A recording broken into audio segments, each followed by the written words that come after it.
All right, Jason, we know a consistent sales process is important, but how do we begin? What's the first step of a consistent sales process? I'll share that with you. You need to get into qualification. So, what the heck is that? That means filtering folks. You need to filter people who you're talking to from people who are a fit with what you have to offer and people who are not. And so the first step in qualifying is what I call need, identifying that this prospect has a need or a want, a desire for what you have to offer. And that means that you need to uncover whether they will admit that they have a problem you can help solve. This is key. I can jump up and down and beat my chest and shout at the top of my lungs and point and go, "You've got a problem. You've got this problem right over there. Look at it." And I can be right.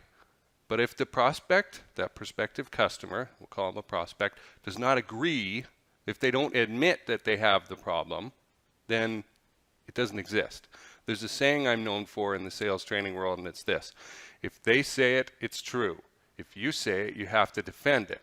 So you want them to say it, okay? So the beginning of qualification is uncovering need or want, okay? Which I'll just call need. Need. That's the first thing.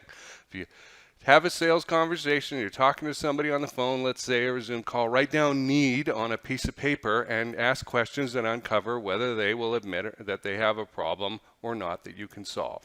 Okay? So that's the first step of a consistent sales process, uncovering whether there's need there or not.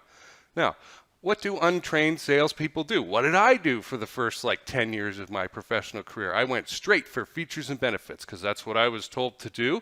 And that's what I had, right? I had the product manual and the price list. Get out there, kid, right? And I'm sure you've experienced the same thing. Well, the problem is you end up talking to all these unqualified people who you have not determined whether they even have need for what you have to offer or not. And what's the result of this? It's a mismatch, right?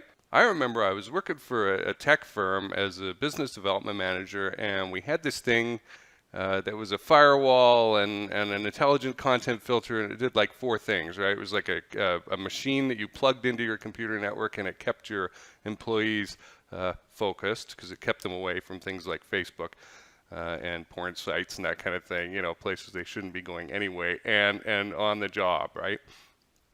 And so I'm calling around, and I don't know about qualifying, and I don't know about anything about a consistent sales process. This is right before I realized that I needed sales training myself, And so I'm calling up this company, and I, again, don't know anything about qualifying. I don't know that I need to go uncover need. And the first person who picks up the phone is the receptionist of this company, and I say, "Hi, I'm Jason. I'm calling from XYZ company to introduce," and she cut me off and said, "We're not interested," and hung up. And that felt like crap. I don't think I did any other prospecting activity for the rest of the day. And you can understand why. I'm sure you've been in a similar situation, right?